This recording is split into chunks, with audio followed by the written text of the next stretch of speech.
मौसम से जुड़ी सटीक जानकारी और खबरों के लिए हमारे YouTube चैनल को सब्सक्राइब करें और बेल आइकन दबाकर हर खबर पर रखें नजर। नमस्ते दोस्तों, स्काई मेट वेदर में आप सभी का बहुत बहुत स्वागत है। मेरा नाम महेश परावत है। आज 23 मार्च हो चुकी है और 23 मार्च का जो वीडियो है इसमें हम अगले 4 दिन की बात करेंगे, 3 से 4 दिन की बात करेंगे।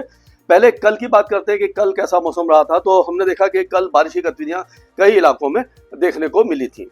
ये देखिए, ये जो बारिश थी वो गंगे पश्चिम बंगाल में, और ये देखिए ये पूरा जो बिहार के कुछ इलाके हैं, बिहार में हल्की हुई थी, झारखंड में हुई है, गंगे पश्चिम बंगाल और उड़ीसा में काफी अच्छी बारिश हुई है। छत्तीसगढ़ में, पूर्वी उत्तर प्रदेश में और उत्तर प्रदेश के मध्य भागों में भी गरज चमक के साथ बौछारें देखने को मिली काफी दिनों के बाद। तो ये इस तरह की जो वेदर एक्टिविटी है उसको अनसीजनल रेन भी कह सकते हैं, प्री मानसून गतिविधियां भी कह सकते हैं।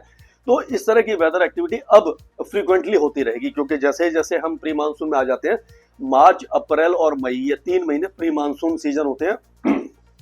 तो उसमें क्या होता है कि जो जब टेम्परेचर बढ़ते हैं, थोड़ा सा मॉइस्चर आता है, यानी नमी आती है और तापमान बढ़ते हैं, तो गरजने वाले बादल बन जाते हैं और उस समय इस तरह की वेदर एक्टिविटी होती है। कल आईपीएल मैच के दौरान बारिश नहीं हुई, काफी अच्छा रहा। उससे पहले बारिश हो चुकी थी, कलकत्ता में रात में हुई थी और दिन में भी बारिश की गतिविधियां हुई थी। तो आज जो मैच होने वाले हैं वो उसमें भी कोई वेदर एक्टिविटी हमें दिखाई नहीं दे रही है। तो हम कह सकते हैं कि यानी चेन्नई वगैरह में भी मौसम साफ ही रहने वाला है। और कल जो 24 तारीख को हैदराबाद में मैच होगा उसमें भी मौसम साफ ही रहेगा, यानी कोई भी दिक्कत नहीं आएगी। तो ये पूर्वोत्तर राज्यों में बारिश की गतिविधियां लगातार जारी हैं। और ये जो अगर देखें तो दक्षिण भारत में भी बारिश काफी अच्छी हुई है, खास करके तमिलनाडु के दक्षिण में, केरल में, साउथ इंडिया, कर्नाटका या बेंगलुरु वगैरह में भी बारिश की गतिविधियां देखने को मिली हैं। और जो मैक्सिमम टेम्परेचर है वो क्योंकि इस इलाके में बारिश हो रही थी, गंगे पश्चिम बंगाल में, पूर्वोत्तर राज्यों में, ये जो झारखंड, उड़ीसा, तो यहाँ पर देखिए 26, 27 और 23, 24 तक 25 तक टेम्परेचर आ गए हैं, यानी यहाँ पर काफी ज्यादा गिरावट हुई है। लेकिन अब यहाँ पर मौसमी गतिविधियां धीरे धीरे समाप्त हो जाएंगी। आज कुछ इलाकों में हल्की बारिश रहेगी, उसके बाद जो वेदर है वो पूर्वोत्तर राज्यों की तरफ चला जाएगा। और अगर उत्तर भारत की बात करें, यानी कि पंजाब, हरियाणा, पहाड़ों की बात करें, तो अगर पहाड़ों की बात करते हैं, अब देखिए, तो अब एक नया वेस्टर्न डिस्टर्बेंस आने वाला है जो 24 तारीख कल रात को पहुंचेगा। और कल रात से ही गिलगित बाल्टिस्तान, मुजफ्फराबाद, लद्दाख और जम्मू कश्मीर के ऊंचे पहाड़ों पर बारिश और स्नोफॉल फिर से शुरू हो जाएगी। लेकिन ये जो वेस्टर्न डिस्टर्बेंस है लगातार 2 हैं, हल्के हैं, लेकिन ये जो वेदर एक्टिविटी है वो कम से कम 26 मार्च तक या 27 मार्च तक रह सकती है पहाड़ों पर। यानी पहाड़ों में एक बार फिर से मौसम सुहावना हो जाएगा। लैंडस्लाइड, मडस्लाइड की संभावना तो दिखाई नहीं दे रही है, लेकिन हाँ, काफी ज्यादा वेदर एक्टिविटी यहाँ पर आपको दिखाई देने वाली है। और आप कह सकते हैं कि जो लाइट टू मॉडरेट रेन भी कई इलाकों में आपको दिखाई दे जाएगी। और स्नोफॉल जो है वो ऊंचे पहाड़ों पर ही दिखाई देगा। तो इस तरह का वेदर रहेगा। और अगर हम देखें तो ये देखिए टेम्परेचर बढ़ने लगे हैं एक बार फिर से, और ये 40 डिग्री का आंकड़ा छू लिया है। 39 और 38, 40 डिग्री के आसपास आप देखो कि ये गुजरात में तापमान आ गए हैं। तो अब क्या होगा कि गुजरात में गर्मी बढ़ेगी, पंजाब, हरियाणा, दिल्ली, राजस्थान, मध्य प्रदेश, उत्तर प्रदेश, ये सारे इलाके और इंटीरियर महाराष्ट्र में अब फिर से गर्मी बढ़ेगी और हीट वेव दोबारा आ जाएगी। यानी कि आप अब गर्मी के लिए तैयार हो जाइए।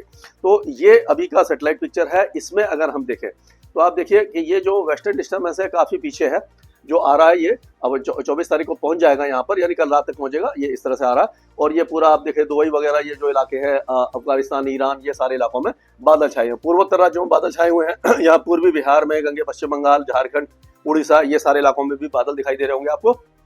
इधर अंडमान और निकोबार द्वीप समूह के दक्षिण में भी बादल हैं और साउथ इंडिया में हल्के बादल दिखाई दे रहे हैं। तो अब आगे मौसम कैसा रहेगा, तो ये आज अगर 23 तारीख की बात करते हैं तो 23 तारीख में आप देखिए कि जो मौसमी गतिविधियां हैं वो थोड़ा सा आगे आ रही है। ये सिक्किम से लेकर के पूर्वोत्तर राज्यों में तो वेदर एक्टिविटी काफी अच्छी हो जाएगी। ये बांग्लादेश में और गंगे पश्चिम बंगाल के कई इलाकों में, और कोस्टल ये उड़ीसा, आंध्र प्रदेश, ये तमिलनाडु, केरल और इंटीरियर कर्नाटका, यहाँ पर मौसमी गतिविधियां आपको दिखाई देती रहेंगी, यानी गरज चमक के साथ बौछारें होगी। और एक और बात बता दूं मैं कि कल झारखंड में, छत्तीसगढ़ में, उड़ीसा में और ये जो कर्नाटक के कुछ इलाकों में ओलावृष्टि भी हुई थी। हल्की हुई थी, लेकिन ओलावृष्टि हुई थी। अब क्या होगा कि ये देखिए हवाएं जो है वो यहाँ पर अभी धीरे धीरे घूमेंगी और यहाँ पर आज तो टेम्परेचर में बहुत ज्यादा इजाफा नहीं होगा, लेकिन कल से अगर हम देखें तो टेम्परेचर बढ़ने लग जाएंगे। यहाँ पर ये जो वेस्टर्न डिस्टर्बेंस है, पहले आपको दिखाता हूँ मैं वेस्टर्न डिस्टर्बेंस जो है, ये जो मेन वेस्टर्न डिस्टर्बेंस है यहाँ पर दिखाई दे रहा है, ये दिखाई दे रहा है। और ये एक साइक्लोनिक सर्कुलेशन पाकिस्तान के ऊपर बनता हुआ दिखाई दे रहा है। ये आपको देख रहे होंगे, ये साइक्लोनिक सर्कुलेशन बन रहा है यहाँ पर, और ये जो है WD यहाँ पर है। अब इसको और आगे चलते हैं तो यहाँ पर देखिए कि ये WD जो है वो वेस्टर्न डिस्टर्बेंस जो है वो यहाँ पर आ गया, और इंड्यूस्ड साइक्लोनिक सर्कुलेशन ये जो है ये पाकिस्तान के ऊपर आ गया। ये क्या होगा, ये 24 तारीख का है। 24 तारीख को वेस्टर्न डिस्टर्बेंस आगे आएगा, और ये यहाँ पर भी देखो पहाड़ों पर बारिश की गतिविधियां शुरू हो जाएंगी, और ये थोड़ी बहुत बारिश की गतिविधियां साउथ इंडिया में रहेगी, और यहाँ पर बादल ही रहेंगे, बारिश नहीं होगी। पूर्वोत्तर राज्यों में भी मौसम साफ होने लग जाएगा, हवाएं बदलने लग जाएंगी। इस तरह से जब साउथ वेस्टर्ली विंड आएगी तो पंजाब, हरियाणा, दिल्ली, राजस्थान और गुजरात के टेम्परेचर जो है मिनिमम और मैक्सिमम टेम्परेचर बढ़ने लग जाएंगे। ये देखिए आगे आ रहा है, और उसके बाद और आगे ये देखिए यहाँ पर आप देखिए ये 25 तारीख को ये साइक्लोनिक सर्कुलेशन काफी ज्यादा प्रोमिनेंट बन रहा है। आप देखिए काफी अच्छी तरह से ये आपको दिखाई दे रहा होगा। ये यहाँ से ये हवाएं आ रही हैं, तो ये नमी वाली हवाएं यहाँ पर आने लग जाएंगे, और ये जो यहाँ पर जो है ये पहाड़ों पर वेदर एक्टिविटी शुरू हो जाएगी। और यहाँ से जो हवाएं हैं ये जो है ये आप ये देखिए उत्तर पश्चिमी हवाएं आ रही हैं, जो आ रही हैं ये पूर्वी उत्तर प्रदेश और बिहार में। लेकिन यहाँ से जो हवाएं हैं ये पूरी जो साउथ सदर्ली विंड है, इसके कारण क्या होगा कि मध्य प्रदेश, दिल्ली, पंजाब, हरियाणा, गुजरात, राजस्थान यहाँ पर एक तरह से हीट वेव आने की संभावना दिखाई दे रही है। ये जो वेस्टर्न डिस्टर्बेंस होगा इसका असर मैदानी इलाकों में दिखाई नहीं देगा, केवल पहाड़ों पर ही बारिश की गतिविधियां आपको दिखाई देने वाली हैं।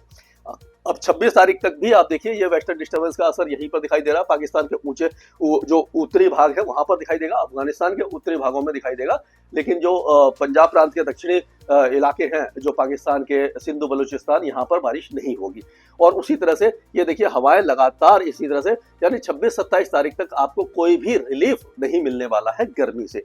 तो अब आप कह सकते हो कि धीरे धीरे गर्मी बढ़ने वाली है, और जो गर्मी की जो परेशानी है वो फिर से बढ़ जाएगी। एसी कूलर की आप सर्विस करा लीजिए, क्योंकि दक्षिण भारत में, मध्य भारत में तो वैसे ही टेम्परेचर काफी ज्यादा बढ़े हुए हैं। अब हीट वेव की संभावना कई राज्यों में दिखाई देगी, और इससे पहले हमने देखा था कि राजस्थान के दक्षिणी इलाकों में, गुजरात में, ये मध्य महाराष्ट्र, मराठवाड़ा, तेलंगाना, उड़ीसा, झारखंड, गंगे पश्चिम बंगाल में हीट वेव आई थी, सीवियर हीट वेव आ गई थी।